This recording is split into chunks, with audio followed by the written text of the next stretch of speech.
대한민국의 수출 지표가 사상 최고치를 경신했다는 뉴스 보도가 연일 TV 화면을 가득 채우고 있습니다. 수십조의 원의 흑자, 세계 시장 점유율 1위라는 화려한 숫자들을 보고 있으면 우리 경제가 유례 없는 호황기를 맞이한 것처럼 보입니다. 하지만 이상하지 않으신가요? 국가 경제가 그렇게나 좋아졌다는데 정작 여러분의 지갑은 왜 이전보다 더 얇아졌을까요? 퇴근길 무심코 들른 마트의 장바구니 물가는 숨이 턱 막힐 정도로 올랐고 식당의 점심 메뉴 가격은 이제 15,000원을 우습게 상회합니다. 이 지독한 괴리는 과연 어디서 시작된 것일까요? 우리는 흔히 중동에서 전쟁이 터지면 유가가 오르고 전쟁이 끝나면 다시 모든 것이 제자리로 돌아올 것이라 믿습니다. 하지만 그것은 아주 거대한 착각입니다. 2025년 호르무즈 해협을 둘러싼 긴장감이 최고조에 달했을 때 전 세계는 그저 기름값이 조금 오르겠구나라며 막연한 걱정을 했습니다. 그러나 그 당시 해상 통로가 위협받으며 발생한 천문학적인 물류 비용과 보험료의 폭등, 그리고 그로 인해 뒤틀려버린 글로벌 공급망의 상흔은 1년이 지난 2026년 오늘 비로소 우리의 일상을 잔인하게 파고들기 시작했습니다. 이것이 바로 경제학에서 말하는 시차의 덫이자 전쟁이 남긴 진짜 청구서의 정체입니다. 단순히 기름값이 몇 원 오르는 수준의 문제가 아닙니다. 호르무즈 해협은 우리 몸의 대동맥과 같습니다. 그곳이 막히거나 비정상적인 통행료가 부과된다는 소문만으로도 국제금융시장은 발작을 일으키고 안전자산인 달러로 자금이 쏠리며 원화 가치는 끝을 모르고 추락합니다. 환율 1,500원 시대가 도래하면 반도체를 팔아 벌어들인 그 수조 원의 달러는 원유와 원자재를 수입하는 비용으로 고스란히 증발해버립니다.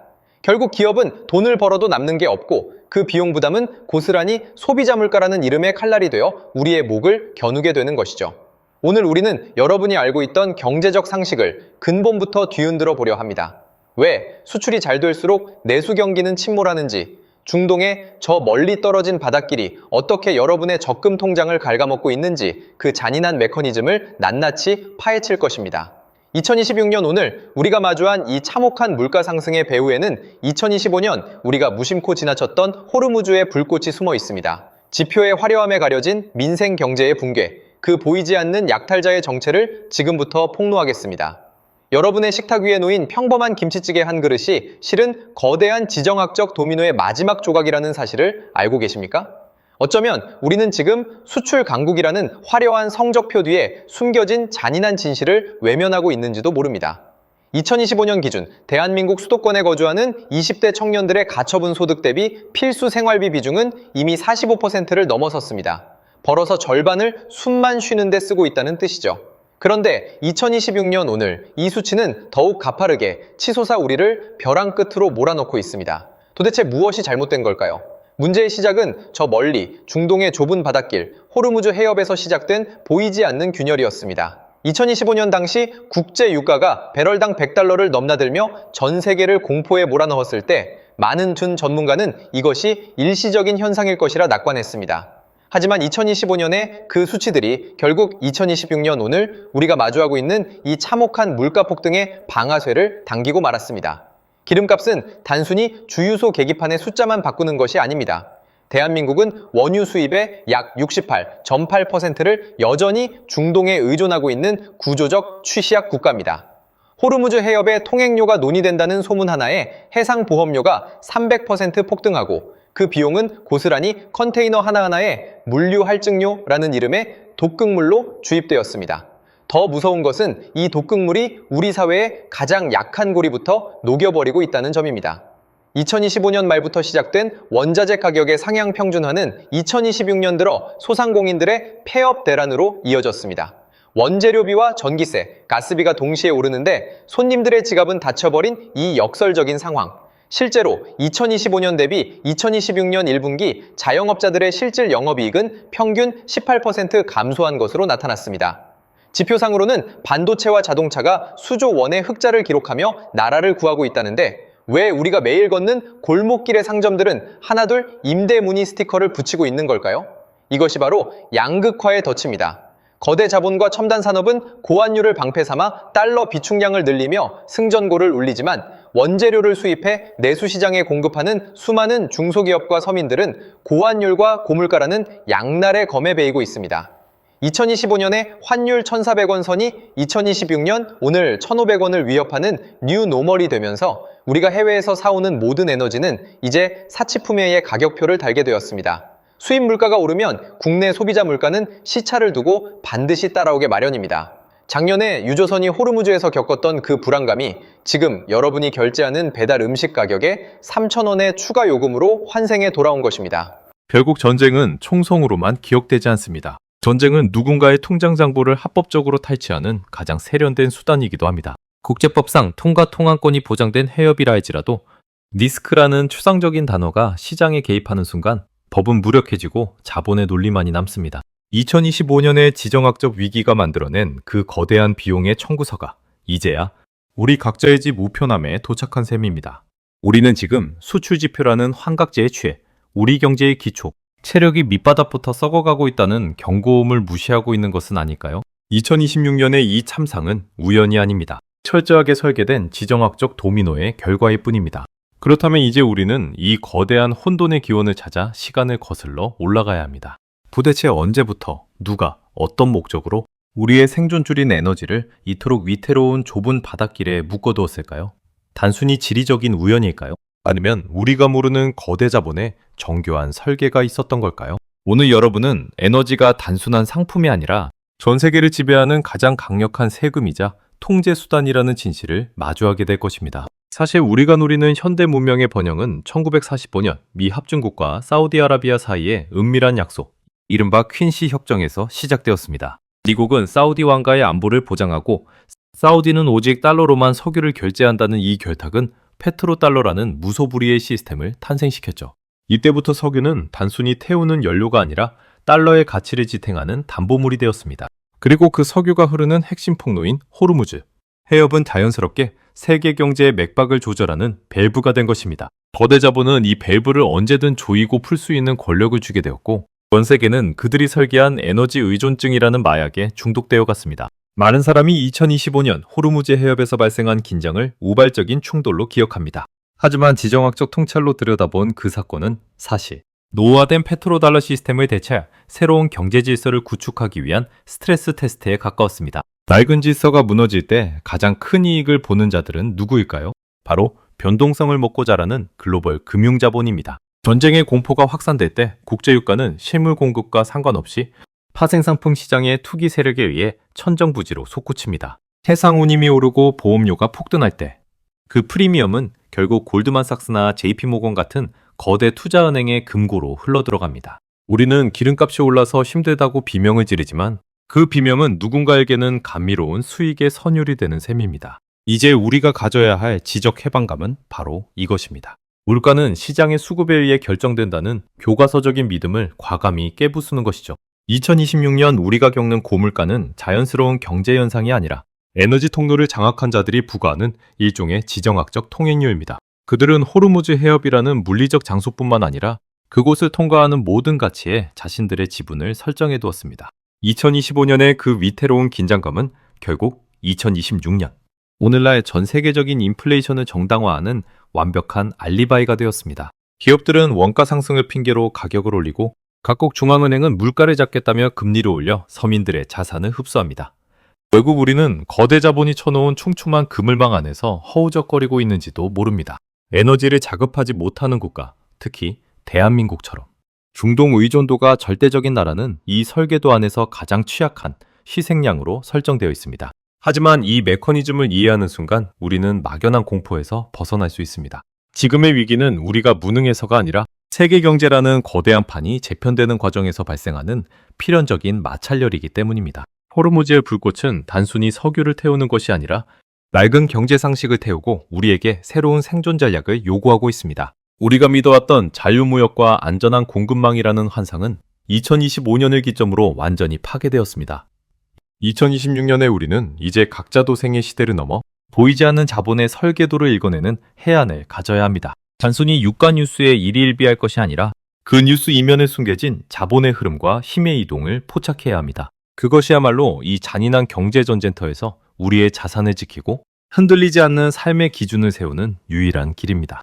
여러분의 지갑을 위협하는 진짜 적은 중동의 테러리스트가 아니라 위기를 기회로 삼아 불을 재편하는 보이지 않는 손들입니다.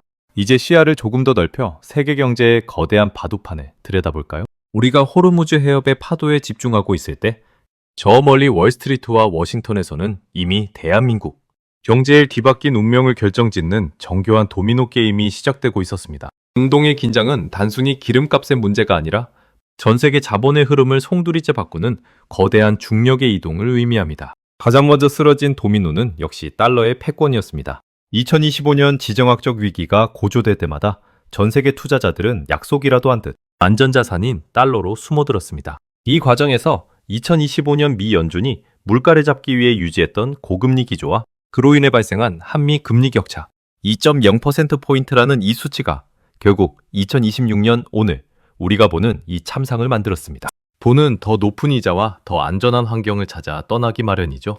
2025년 한 해 동안 한국 자본시장에서 빠져나간 외인 자금이 역대 최대치를 경신하며 원화 가치를 끌어내렸고 그 결과 2026년에 우리는 환율 1,500원이라는 잔인한 현실을 상수로 받아들이게 된 것입니다. 여기서 우리는 아주 뼈아픈 역설을 목격하게 됩니다. 정부와 언론은 반도체 수출이 잘 되고 있으니 곧 경기가 회복될 것이라 말합니다. 하지만 실상은 어떻습니까? 2025년 기준 대한민국 상장사 전체 영업이익의 60% 이상이 반도체와 소수의 AI 관련 기업에 쏠려 있는 기형적 구조가 고착되었습니다. 한쪽 날개는 거대해졌지만 나머지 동체는 무겁게 가라앉고 있는 비행기와 같습니다. 보안율은 반도체 대기업에게는 환차익이라는 선물을 주지만 원자재를 수입해 내수 물건을 만드는 대다수의 중소기업과 자영업자들에게는 사형 선고와 다름없습니다. 2025년의 수출 외전 데이터가 2026년 오늘 역설적으로 내수 붕괴라는 비수가 되어 돌아온 셈입니다. 더 심각한 것은 정책의 딜레마입니다. 한국은행은 물가를 잡기 위해 금리를 올리자니 가계부채 1,900조 원의 폭탄이 터질까 두렵고 금리를 내리자니 달러 유출과 환율 폭등이 두려운 외통수에 걸려 있습니다. 2025년의 미지근한 대응이 2026년 현재 정책의 자율성을 완전히 상실한 식물은행의 상태를 만들었습니다. 미국은 에너지 자급이 가능하고 달러를 찍어낼 수 있기에 고물가와 고금리를 견딜 체력이 있지만 에너지 의존도 93%인 한국은 그들이 재채기를 할 때마다 폐렴을 앓아야 하는 숙명을 지니고 있습니다. 우리가 지금 겪고 있는 이 고통은 단순히 운이 없어서 찾아온 시련이 아닙니다. 2025년의 지정학적 원자재 리스크를 민간의 희생으로만 버티게 했던 구조적 방치가 2026년의 총체적 난국을 초래한 것입니다. 이제 낙수효과라는 단어는 박물관에나 기증해야 할 유물이 되었습니다. 수출 기업이 번 달러가 서민의 지갑으로 흐르지 않고 오히려 환율 상승을 통해 서민의 구매력을 약탈해가는 이 기괴한 메커니즘을 우리는 직시해야 합니다. 2026년의 대한민국은 지금 화려한 지표라는 분작을 한 채 뼈마디가 깎여나가는 고통을 견디고 있는 중입니다. 이 도미노의 끝에는 무엇이 기다리고 있을까요? 글로벌 공급망은 이제 효율성이 아닌 안보와 진영 중심으로 재편되고 있습니다. 호르무즈 해협의 통행료 논란은 그 서막에 불과합니다. 앞으로는 해상 운송로뿐만 아니라 우리가 숨쉬듯 사용하는 모든 데이터와 기술조차 통행료를 지불해야 하는 시대가 올 것입니다. 2025년의 지표들이 경고했던 그 신호들을 우리가 외면한 대가는 2026년의 우리 일상을 이전보다 훨씬 더 좁고 척박한 울타리 속에 가두고 있습니다. 이것은 단순한 경기 불황이 아니라 우리가 알던 세계의 규칙이 통째로 증발을 벌인 거대한 전환점의 통증입니다. 지금까지 우리는 2025년 호르무즈 해협에서 시작된 작은 불꽃이 어떻게 2026년 오늘 우리의 평범한 일상을 태우는 거대한 불길로 번졌는지 그 잔인한 궤적을 추적해 보았습니다. 중동의 바닷길은 멀리 있는 남의 나라 이야기가 아니었습니다. 그곳에서 결정된 통행료 한 푼, 보험료 한 조각은 시차를 두고 날카로운 칼날이 되어 여러분의 식탁 위, 김치찌개 가격을, 출퇴근길 버스 요금을, 그리고 내 아이의 학원비를 도려내고 있었습니다. 결국 2025년에 기록된 그 불길한 징조들이 도미노처럼 쓰러지며 2026년 현재 우리가 마주한 고물가, 고환율 내수 침체라는 삼중고의 참상을 만들어낸 것입니다. 이제 우리는 인정해야 합니다. 세상은 더 이상 우리가 알던 방식으로 작동하지 않습니다. 수출이 잘 되면 나라가 부강해지고 그 혜택이 국민 모두에게 돌아가던 선순환의 시대는 끝났습니다. 오히려 특정 산업의 화려한 독주가 환율을 왜곡하고 그로 인해 발생한 고통을 서민과 소상공인이 온몸으로 받아내야 하는 약탈적 불균형의 시대에 우리는 살고 있습니다. 거대 자본이 설계한 지정학적 덫은 우리가 더 열심히 일할수록 더 많은 에너지를 소비할수록 그들의 금고를 더 두둑하게 채워주는 완벽한 시스템을 구축해 두었습니다. 우리가 느끼는 이 막연한 피로감과 경제적 압박은 여러분의 무능함 때문이 아니라 이 정교한 설계도 안에서 필연적으로 발생하도록 예정된 결과값이었던 셈입니다. 그렇다면 우리는 무엇을 해야 할까요? 무력감에 빠져 다가오는 청구서를 묵묵히 받아들여야만 할까요? 아닙니다. 보이지 않는 적의 정체를 파악하는 것, 그것이 바로 생존의 첫걸음입니다. 뉴스가 전하는 단편적인 숫자에 일희일비하지 않고 그 이면에 숨겨진 자본의 흐름과 지정학적 인과관계를 읽어내는 눈을 가져야 합니다. 2026년이라는 혹독한 겨울을 버텨내기 위해 필요한 것은 단순한 낙관이 아니라 현실을 직시하는 냉철한 통찰입니다. 여러분의 소중한 자산과 평온한 일상을 지키기 위해서는 이제 경제를 상식이 아닌 전략으로 접근해야 합니다. 오늘 영상이 여러분의 막힌 시야를 조금이나마 틔워주었기를 바랍니다. 복잡하게 얽힌 세계 경제의 실타래 속에서 나만의 생존 지도를 그리는 일은 결코 쉽지 않지만 그 길을 포기하는 순간 우리는 거대 자본의 영원한 소장농으로 남을 수밖에 없습니다. 앞으로도 지표 뒤에 숨겨진 진실을 추적하며 여러분이 이 혼돈의 시대에서 지적 해방감을 얻고 실질적인 생존 전략을 세울 수 있도록 가장 날카로운 분석을 전달해 드릴 것을 약속합니다. 세상이 복잡해질수록 본질을 꿰뚫는 정보는 가장 강력한 무기가 됩니다. 2026년의 급변하는 경제 흐름 속에서 길을 잃지 않고 보이지 않는 본의 설계도를 먼저 읽어내고 싶다면 구독과 좋아요로 저희와 함께 해주시길 바랍니다. 여러분의 작은 클릭 한 번이 이 거대한 진실을 더 많은 이들에게 알리는 힘이 됩니다. 또한 오늘 내용을 보시며 느낀 여러분의 생각이나 궁금한 점을 댓글로 남겨주세요. 함께 고민하고 토론할 때 비로소 우리는 이 잔인한 경제 전쟁터에서 연대할 수 있는 방법을 찾게 될 것입니다. 긴 시간 함께 해주셔서 진심으로 고맙습니다. 다음 영상에서는 더욱 압도적인 통찰로 여러분을 찾아뵙겠습니다. 시청해주셔서 감사합니다.